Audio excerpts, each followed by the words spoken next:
히브리서는 히브리인들에게 쓰는 편지 형태의 설교다 이런 말씀을 드렸는데, 히브리인들이 중요하게 생각하던 것들이 있었어요.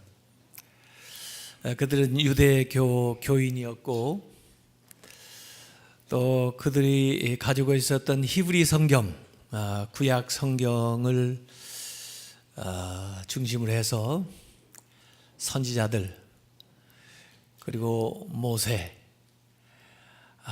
그리고 드리는 제사장, 그 모든 것들이 실제로 제사하는 일들이 벌어지고 있던 그런 시대이고, 유대인들은 천사들을 아주 신령한 존재로 아주 귀하게 생각하고, 평생 천사 한번 만나봤으면 또 귀한 사람 보게 되면 혹시 천사 아닐까, 아마 이런 생각들을 하는 그런 그 신앙적인 배경에서 예수님을 믿게 되고, 그래서 이 유대교에서부터 기독교로 일종의 개종을 하게 된 그런 상황이에요. 물론 기쁨의 신앙생활을 하겠지만은 또 기독교 신앙을 가진다 해서 그 사회 속에서 환영받지 못하고 유대 교인들로부터도 핍박을 받았을 거고, 또 로마 당국으로부터도 어려움을 당하는 그런 상황 속에서 아마 시시때때로 내가 지금 바른 길로 가고 있나, 과연 내가 잘 믿고 있는 건가, 과거에 하던 제사 안 드려도 괜찮나, 뭐 여러 가지 생각이 있을 수가 있습니다. 그런 사람들에게 이 히브리서를 쓰고 있는 거예요. 그래서 때로는 우리한테 좀 어려운 것은 우리는 그런 고민, 또 그러한 배경을 가지고 있지 않기 때문에 이 히브리서 읽기가 좀 어려운 거예요.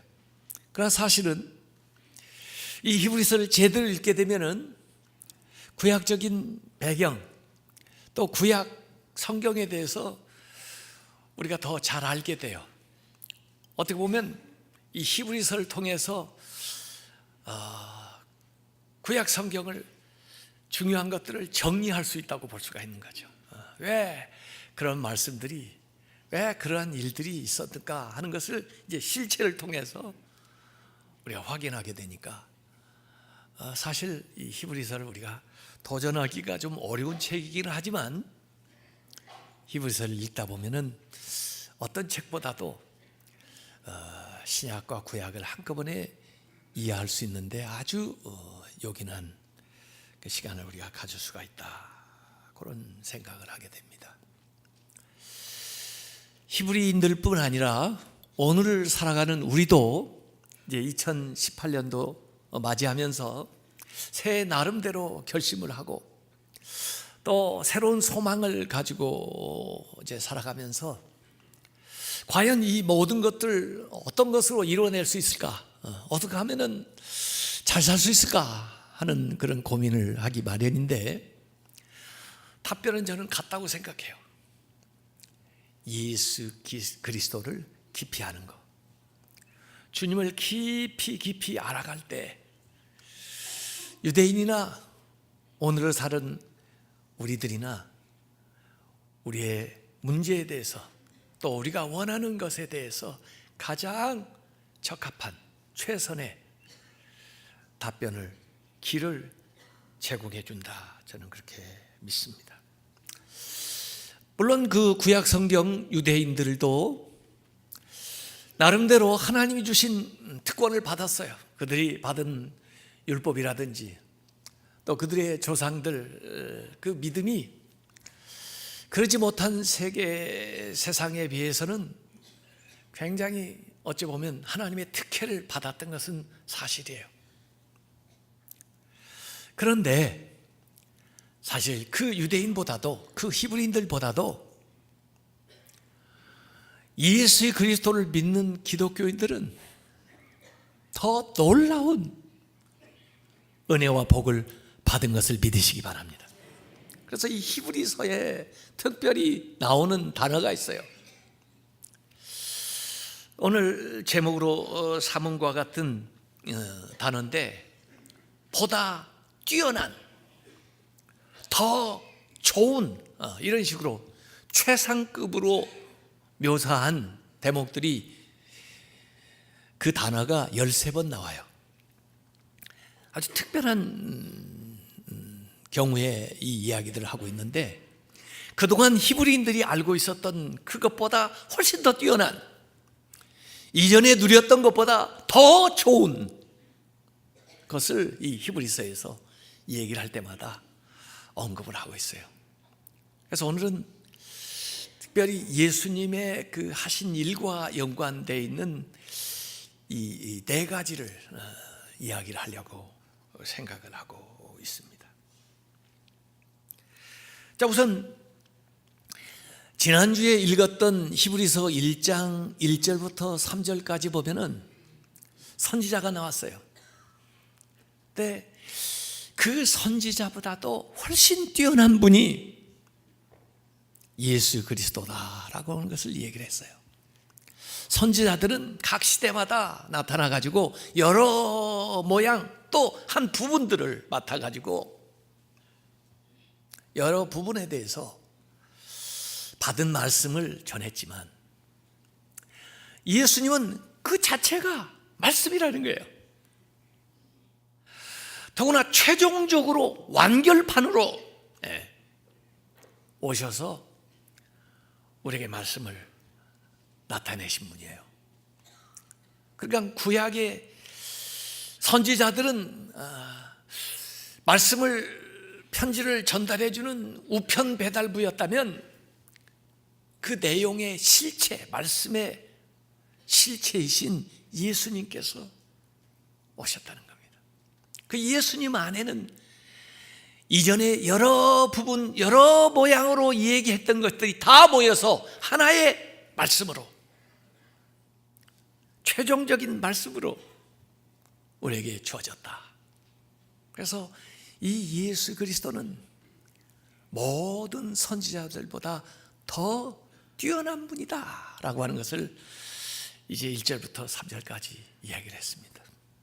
그리고 오늘 읽었던 4절부터 14절 1장의 마지막 부분까지는 이 예수 그리스도는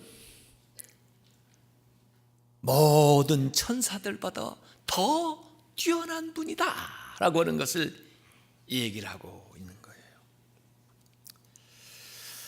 사실 예수님이 이 세상에 계실 때에도 제자들을 어느 정도 데리고 다니시다가 제자들에게 물어보신 적이 있어요. 마태복음 16장 13절에 보면은 사람들의 의견을 물어보는 거예요. 빌립보 가이사라 지방에서 사람들이 인자를 누구라 하더냐 하고 물어봤어요. 그랬더니 제자들이 사람들의 말을 대변을 합니다. 어떤 사람은 세례 요한이라고 하더라고요. 어떤 사람은 엘리야라고 하더라고요. 어떤 사람은 예레미야라고 하더라고요. 전부 이게 선지자들이에요. 뭐 그렇게 특정하게 어떤 사람 이름을 댄 건 아니지만 선지자 중에 하나라고 하더라고요. 이렇게 얘기를 했습니다. 보통 사람 같으면 그런 얘기 들으면 선지자들은 이스라엘 사람들이 다 존경하는 분들이니까 아주 우쭐하고 만족해 하실 텐데, 예수님 별로 만족해 하시는 것 같지가 않아요. 그래서 다시 제자들에게 물습니다. 그러면 너희들은 나를 누구라 하느냐? 그때 베드로가 마태복음 16장 16절에 주는 그리스도시요 살아계신 하나님의 아들이니이다. 선지자 정도가 아니고 주는 메시아 그리스도이고 살아계신 하나님의 아들입니다. 그때 예수님께서 그를 칭찬하셨어요. 이것은 하나님께서 계시하셔서 알게 한 거다. 그러면서 그 고백이 바로 천국에 가는 열쇠가 된다. 그것이 바로 교회의 기초가 된다. 이런 말씀을 예수님께서 하셨거든요. 그러니까 예수님은 모든 선지자, 물론 엘리야도 위대하고 예레미야도 훌륭하지만 그들하고 차원이 다른 거죠. 하나님의 아들 그리스도다. 사실 예수님께서 세례 요한에 대해서도 하신 말씀이 있었어요. 세례 요한이 나타났을 때 누가복음 7장 24절에 너희가 뭘 보려고 광야에 나갔는가 하고 물어봤어요. 광야에 세례 요한이 복음을, 하나님 말씀을 전하고 하나님 나라에 대해서 전하니까 사람들이 그 회개의 말씀을 듣기 위해서 나아갔거든요. 그 선지자를 보러 갔느냐? 선지자 최고의 얘기인데 예수님께서 그 세례 요한에 대해서 뭐라고 말씀하셨냐면 선지자보다도 더 훌륭한 사람이다 그랬어요. 여자가 낳은 자 가운데 가장 큰 자다, 이렇게 세례 요한을 아주 칭찬을 해주셨어요. 그런데 이 세례 요한은 그러면 예수님에 대해서 뭐라고 했을까? 요한복음 1장 27절에 보니까 예수님에 대해서 나는 예수님의 신발끈을 풀기도 감당하지 못하겠노라. 나는 물로 세례를 주지만 그분은 성령으로 세례 주신 분이다. 나는 광야의 소리로서 길을 예비하는, 그리고 예수님이 바로 하나님의 아들이라고 하는 사실을 증거를 한 거예요. 그래서 악한 농부의 비유에도 보면은 아버지께서, 주인께서 여러 종들을 보내는데 그 여러 종들을 보낼 때마다 저들이 박해하고 죽이니까 최종적으로 아들을 보내거든요. 여러 종들이 누구냐? 선지자들이에요. 그 아들이 누구냐? 마지막 오신 예수 그리스도를 얘기하는 거죠. 예수님의 자전적인 이야기가 그 비유에 담겨 있는 거예요. 그래서 예수님은 모든 선지자보다 더 위대하신 분이다. 오늘 1장 4절에는 그 예수님이 천사보다 훨씬 뛰어난 것은 그들보다 더욱 아름다운 이름을 기업으로 얻으셨다. 더 아름다운 이름을 얻었다, 예수님이. 그래서 예수님이 천사보다도 훨씬 탁월한 것을 여기 성경을 통해서 논증을 하는데, 특별히 구약의 말씀, 시편의 말씀들을 주로 인용을 해가지고 여기 증거를 하는 거예요. 그냥 보통 나의 얘기로 이렇게 하면은 권위가 없을까 봐 저들이 잘 알고 있는 성경을 가져다가 인용을 해서 계속 증거를 하기 때문에 오늘 읽었던 대목에는 전부 여러분들이 아래 줄을 보면은 전부 구약 레퍼런스, 구약에 원래 쓰여졌던 그 본문이 거기에 계속해서 언급이 되고 있습니다. 오늘 이 말씀이 이렇게 계속 논증을 하기 때문에 왔다 갔다 하는 것 같아서 조금 이해하기가 힘들까 봐 제가 먼저 간단하게 말씀을 드린다면 이런 거죠. 이 자연 만물은 물질 세계예요. 물질로 되어 있었어요. 그런데 이 천사는요, 영적인 존재. 그래서 우리 눈으로 잘 안 보여요. 또 어느 필요에 따라 보이는 형상으로 나타나기도 하지만 이 영적인 존재예요. 그래서 이 물질적인 세계보다 이 영적인 존재가 탁월한 것은 사실인 것 같아요. 시간과 공간의 제약이 없고 또 나름대로의 능력이 있고 초월적인, 또 이게 어떤 수명이 있는 게 아니잖아요. 네. 물질 안에 있는 것의 한계를 뛰어넘기 때문에. 그러면 인간은 어떤 존재냐? 인간은 물질적이면서 영적인 존재예요. 그러면 물질적인 존재보다는 인간이 탁월한 건 사실인데, 그러면 영적인 존재인 이 천사하고 인간이 비교하면 어떡하냐? 유대인들은 생각하기를 이 영적인 존재가 더 탁월하다 생각한 거죠.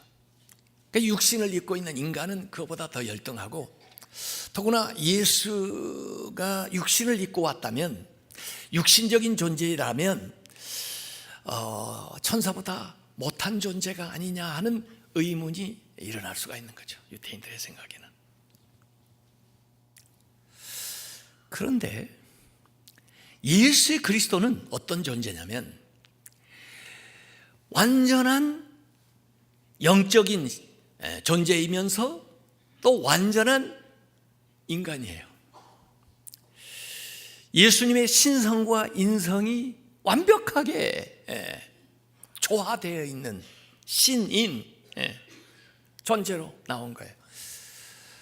우리 인간은요, 원래 하나님께서 이 물질적이고 영적인 것을 아주 조화롭게 만들었는데, 이 사탄의 꾀임에 빠져가지고 범죄하면서 오염이 돼버린 거예요. 잘못된 거죠. 그래서 불완전한 존재가 됐죠. 영적으로나 육체적으로나. 그러나 그것을 구원하기 위해서 하나님이 인간의 몸을 입고 이 세상에 오셔서 그 불완전한 우리를 구원해 주시는 거예요. 사실 이 천사는 창세 이전에 존재했던 걸로 보입니다. 왜냐하면 세상을 창조하고 나서 천사를 만들지 않고 그 전에 존재했던 것으로 보이고, 창세 다음에는 물질 세계와 인간들을 만들죠. 그리고 어디서 왔는지 이미 이 사탄이 뱀의 모습을 가지고 아담을 유혹하잖아요. 그러니까 창세 이전에 천사를 만드셨고, 거기에 천사의 어떤 타락이 있었고, 그래서 타락한 천사가, 이 악마가 사탄이 유혹을 한 것으로 이렇게 보이죠. 그래서 우리 인간이나 천사나 피조물인 건 마찬가지지만, 이 하나님 예수 그리스도는 이 창조주로서 천사도 만들고 그리고 인간도 만드신 분이죠. 그래서 실질적으로 보면 이 물질 세계보다는 이 천사, 영적인 존재가 우위에 있지만, 또 자세히 살펴보면 이 천사들은 하나님의 명을 받들어서 인간들을 섬기는 존재이기 때문에 어떤 면에서 보면 천사들도 인간을 부러워하는, 왜냐하면 타락한 천사를 위해서 예수 그리스도를 보내지 않았거든요. 타락한 인간을 구원하기 위해서 예수 그리스도 하나님의 아들을 보냈거든요. 그렇게 하나님의 특별한 사랑을 받는 존재가 인간이에요. 그리고 어떤 면에서 보면은 천사보다 존귀한 존재가 인간이다, 이렇게 볼 수가 있습니다. 더구나 오늘 인용된 말씀을 가만히 보면 천사와 예수 그리스도의 관계를 얘기하고 있는데, 시편 2편 7절에 보니까 하나님이 예수님에 대해서 얘기한 것으로 여기 인용되는 거예요. 너는 내 아들이라, 오늘 내가 너를 낳았도다. 아마 육신적인 출생을 얘기하면서 너는 내 아들이라 이렇게 얘기하는 거죠. 사무엘하 7장 14절에도 여기 인용되어 있는 것, 다윗의 왕권 후손으로 오는 것에 대한 이야기를 하면서 나는 그에게 아버지가 되고 그는 내게 아들이 되리라 했어요. 하나님과 예수 그리스도의 관계는 특별한 관계, 긴밀한 관계인데 아버지와 아들의 관계라는 거예요. 천사와 하나님의 관계는 하나님과 부리는 종의 관계인데, 천사는 하나님의 종인데 예수 그리스도는 하나님의 아들이라 이거예요. 그래서 천사들이 아무리 흥미롭고 관심을 끄는 영적인 존재라 할지라도 하나님의 아들은 그보다 더 뛰어난 이름을 가졌다는 거예요. 히브리서 1장 6절에 또 그가 맏아들을 예수 그리스도를 의미하는 거예요. 이끌어 세상에 다시 들어오게 하실 때, 재림하실 때 하나님의 모든 천사들은 그에게 경배할지어다. 천사들이 그에게, 예수 그리스도에게 경배한다는 거예요. 성경에 이제 천사를 한번 쳐보세요. 어디에 많이 나오나? 제일 많이 언급된 게 요한계시록에 천사가 제일 많이 나와요. 60회 이상 나와요. 그 다음에 많이 언급되어 있는 게 히브리서예요. 히브리서에 천사에 대한 언급이 많이 나와요.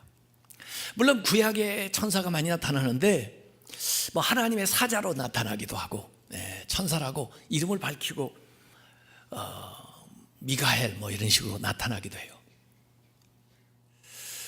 근데 그 구약이 빈번하게 나타나서 하나님의 일을 수행하던, 그래서 때로는 하나님의 사람들을 지켜주기도 하고 하나님의 말씀, 명령을 전달하기도 하고 또 어떤 기적적인 일을 벌이는 이 천사들이 복음서에 예수님이 활동할 때는 잘 안 보여요. 또 사도행전에 성령의 역사를 의지하면서 나아가는 그 곳에는 이 천사의 존재가 잘 안 보여요. 마치 햇빛이 탁 비치면 전등불 켜놓은 게 잘 안 보이는 것 같은 그런 현상인 것 같아요. 그러나 여전히 사도행전에도 아직 고넬료처럼 성령 받기 전에는 천사가 와서 그에게 이야기를 해줘요. 그러니까 천사는 예수 그리스도를 섬기고 드러내는 그런 역할을 하는 거고, 예수 그리스도 실체가 오셨을 때 그 일을 바로 그냥 예수님이 실행을 하시고 또 성령님께서 역사하시면서 일을 수행해 나가는 것을 우리가 성경에서 볼 수가 있습니다. 요한계시록의 천사들은 대개 하나님과 그 아들 예수 그리스도를 경배하는 역할로 나오는데, 아까 경배한다는 그 말의 원뜻은 프로스퀘네오라고 되어 있는데 그 말은 무릎을 꿇는다 그 말입니다. 복종한다, 충성한다 그런 말이에요.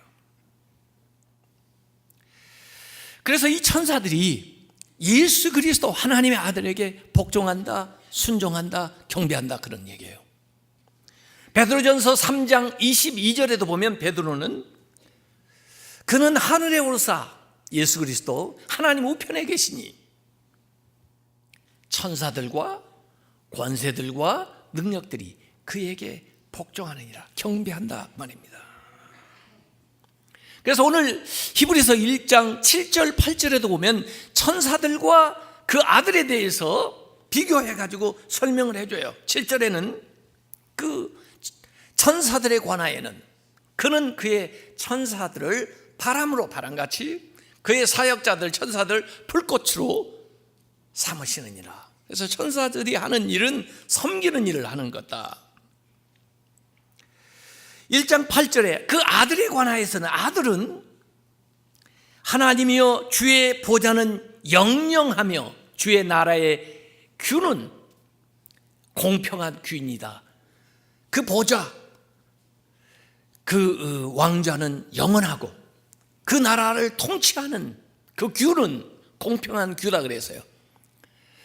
그래서 천사들은 섬기는 일을 하고 아들은 다스리는 일을 한다는 거예요. 그러니까 그 사역에 있어서 예수 그리스도는 더 탁월하시다. 요 얘기들 여기 시편 45편 6, 7절 또 시편 104편 4절을 인용해 가지고 이 얘기를 하고 있는 겁니다. 복음서에도 보면은 천사가 예수님을 섬기는, 수종드는 대목이 나와요. 마가복음 1장 13절에 보면은 예수님이 광야에 계실 때 천사들이 수종드니라, 이렇게 표현이 되어 있습니다. 그래서 예수 그리스도는 하나님의 아들이고 천사는 하나님의 종이고, 예수 그리스도는 그 하나님 우편의 보좌에 앉으셔서 영원히 다스리시고 천사는 섬기는 일. 그러니까 그 본질에 있어서나 하는 사역에 있어서 예수 그리스도는 천사보다 훨씬 탁월하다, 이걸 얘기하는 거죠. 오늘 히브리서 1장 10절에서 12절까지도 역시 시편 102편 25절에서 27절까지 인용을 해서 얘기를 하고 있는 건데, 거기에 그것을 다시 한번 우리에게 얘기해요. 그리스도는 창조주이시고 천사는 피조물이다. 창조주가 커요? 피조물이 커요? 창조주가 크잖아요. 그래서 창조주 대신 그 능력과 영원함, 이것이 거기에 표현되어 있어요. 그래서 그리스도의 전능성, 그리스도의 불변성, 그리스도의 일관성이 나와요. 그래서 그리스도는 어제나 오늘이나 영원히 동일하신 분. 히브리서 13장 8절, 히브리서 마지막에도 다시 한번 반복해서 예수 그리스도는 어제나 오늘이나 영원토록 동일하시느니라, 이렇게 얘기했습니다. 오늘 히브리서 1장 13절, 그 말씀은 또 역시 똑같은 시편 110편 1절 말씀을 인용한 건데, 내가 너의 원수들로 대적자들, 죄인들, 믿지 않는 자들, 이런 자들이 너의 발판이 되게 하기까지 너는 내 오른쪽에 앉아 있으라. 누구에게? 예수 그리스도에게. 이렇게 말씀하는 대목을 인용하고 있어요. 자, 오늘 마지막 구절 1장 14절 히브리서에 이렇게 나와 있습니다. 모든 천사들은 섬기는 영으로서, 앞에 얘기한 걸 다 요약해서 다시 한번 얘기해요. 모든 천사들은 섬기는 영으로서 구원받을 상속자들을 위하여. 구원받을 상속자들은 누구예요? 우리 신자들이요. 예수 그리스도만 섬기는 게 아니고 구원받을 상속자들을 위하여 섬기라고 보내심이 아니냐, 섬기라고 보내심을 받았다, 그 얘기를 하고 있는 거죠. 그래서 천사들은 섬기라고 보내졌는데 구원받을 우리를 섬기라고 보냄을 받았다는 거예요. 그 명령을 수행하고 있는 것들이 천사이기 때문에 우리가 천사를 경배해서는 안 됩니다. 구약에도 천사가 나타난 적이 있는데 거기에 무릎을 꿇으니까 내 앞에 무릎 꿇지 말라고 천사가 얘기해요. 천사는 경배 대상이 아니에요. 그런데도 아마 유대인들은 천사를 경배했던 것 같아요. 골로새서 2장 18절에 보면 바울이 그런 언급이 하고 있어요. 천사 숭배, 너희들 가운데 있는 천사 숭배, 그게 신령한 존재다 그래가지고 천사를 숭배하는 거, 그건 합당하지 않은 거예요. 천사는 우리를 섬기는, 우리를 돌보는 존재이지, 우리는 오직 하나님만을 섬겨야 되는 거죠.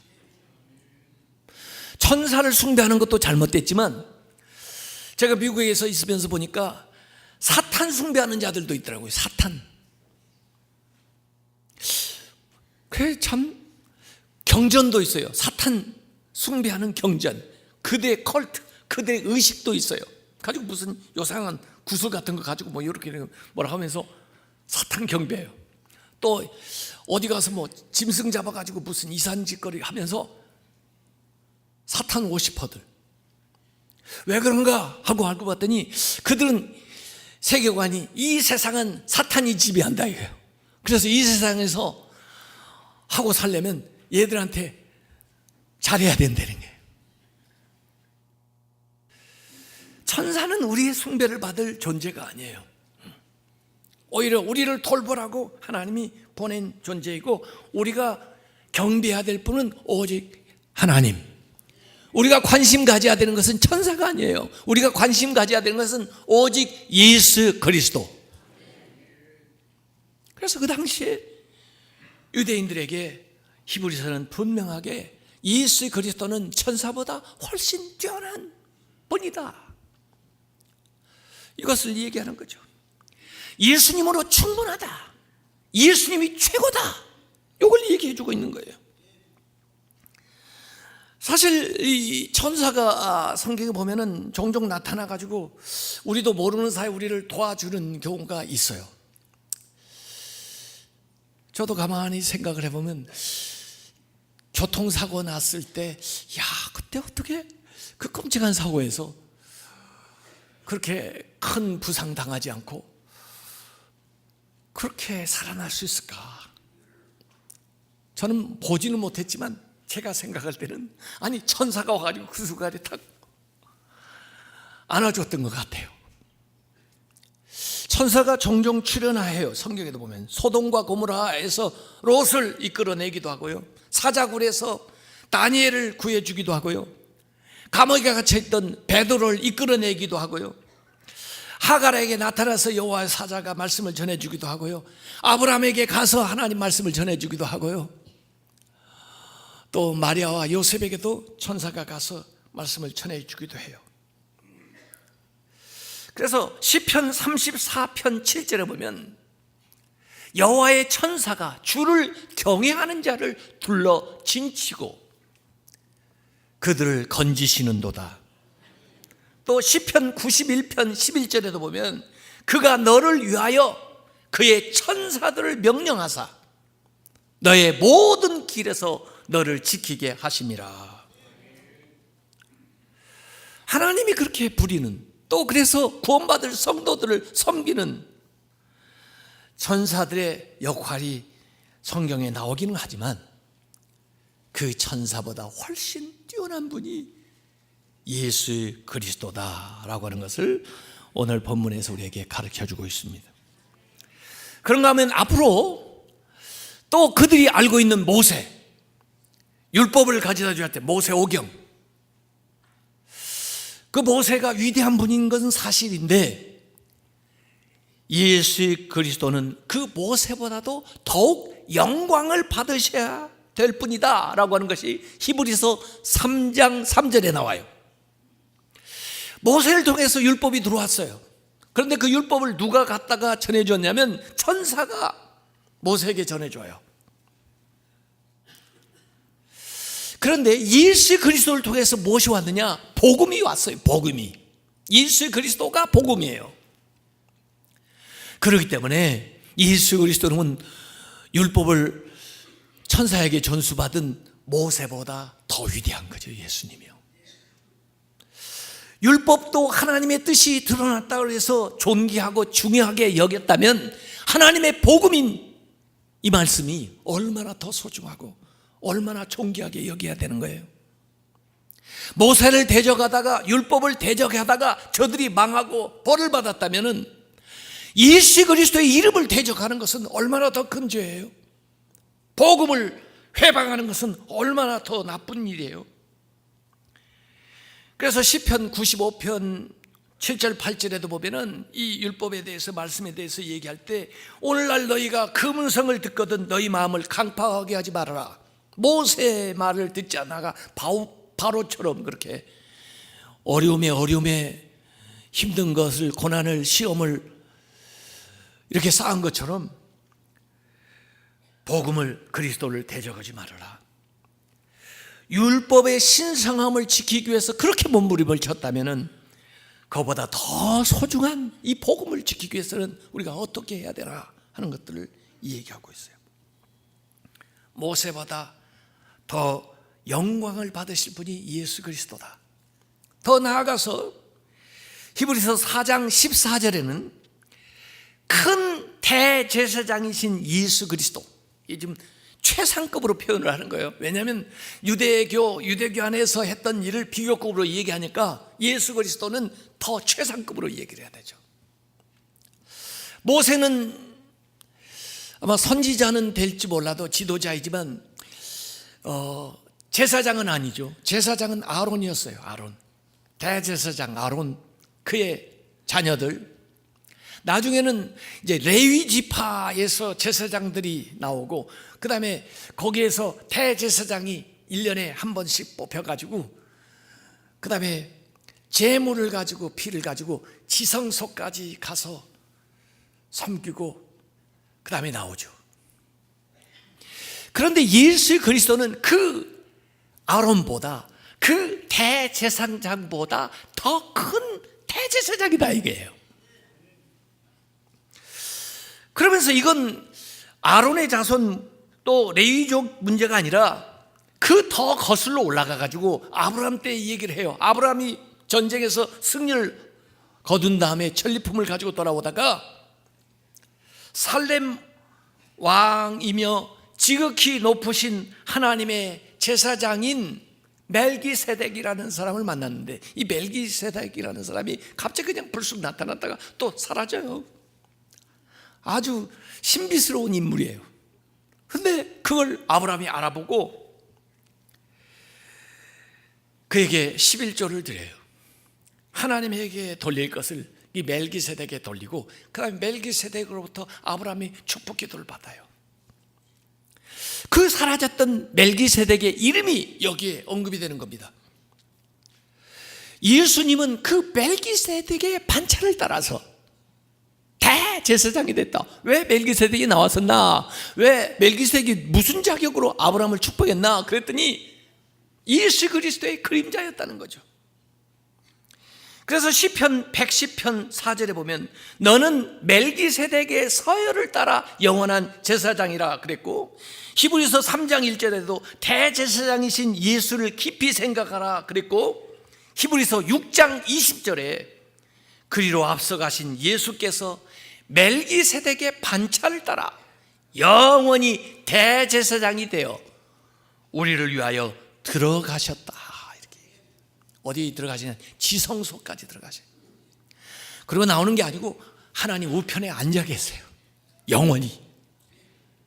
그러니까 인간 어떤 대제사장 아론보다, 아니 멜기세덱보다 더 크신 대제사장이 바로 예수 그리스도다라고 하는 것을 오늘 히브리서가 얘기하고 있는 거죠. 이 하늘, 이 세상의 이 제사가 하늘의 예배와 연결되어 있기 때문에 예수 그리스도는 그 모든 것들의 원형으로서 우리에게 나타난 거예요. 그래서 히브리서 7장 25절에 그러므로 자기를 힘입어 예수 그리스도를 힘입어 하나님께 나아가는 자들을 온전히 구원하실 수 있으니 이는 그가 예수 그리스도가 항상 살아계셔서 십자가에서 돌아가셔서 자신이 제물이 됐을 뿐만 아니라 그것으로 부활하셔서 지성소까지 들어가셔서 항상 살아계셔서 그들을, 신자들을 위하여 간구하심이라라고 얘기 나와 있는 거예요.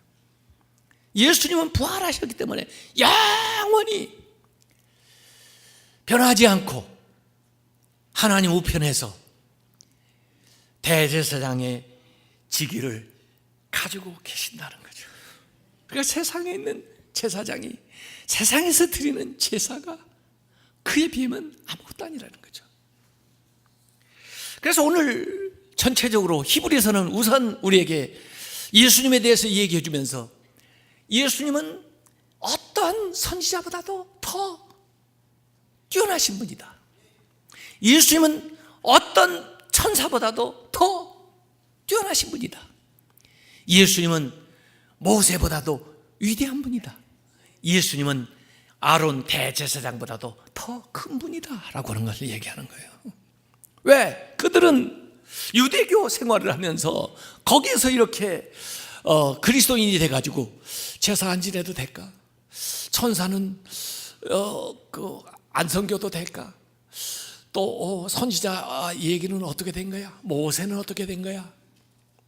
거기에 대해서 얘기하는요, 예수 그리스도가 모든 것의 완성이다. 예수님으로 충분하다. 예수님으로서 모든 것이 이루어졌다는 얘기를 하는 거죠. 유대인들은 그랬다 할지라도 우리는 어때요? 우리는 유대교가 아니라도 이 세상에 살면서 세상 사람들이 야, 돈을 가지면 최고지, 세상에서 무슨 권세를 가지면 최고지, 학문적으로 뛰어나면 최고지, 뭐 세상 재미 보고 사는 게 최고지, 그런 문화 속에서 그런 삶을 살다가 어느 순간에 예수님을 영접하고 그리스도인이 됐어요. 그런데 가끔 살다가 뒤돌아보거든요. 아유, 돈이 최고인데, 아니 쟤들같이 노는 것이 최고인데 내가 지금 뭐 하고 있지? 이래가지고 뭐 될까? 그런 우리에게 얘기하는 거죠. 그 모든 것보다 예수님이 최고라는 것. 예수님 안에 사실은 그 모든 것이 더 좋게 변화돼서 있다는 것. 예수님만으로 충분하다는 것. 예수님을 더 깊이 알아가라는 것. 이것을 성경이 오늘 우리에게 얘기하고 있는 거예요. 2018년도를 우리가 살아가면서 다른 모든 거 추구할 것들도 있고 사람들이 말하는 것도 많이 있지만은 그 모든 것보다도 예수님을 제일로 알고 사시기 바랍니다. 예수님 안에 모든 것이 있다는 걸 믿고 사시기 바랍니다. 예수님 안에서 공급하는 그 은혜를 여러분들이 실제로 체험하면서 사시길 바랍니다. 그래서 내가 예수 믿는 것은 제일 잘한 일이고 내가 교회에 다니는 일은 가장 복된 일이고 내가 하나님의 자녀가 됐다는 것은 세상의 어떤 것과도 바꿀 수 없는 귀한 것임을 믿고 고백하면서 이 히브리서 주님이 말씀하신 대로 더 깊이 주님을 알아가는 성도들이 되시기를 주님의 이름으로 축원합니다.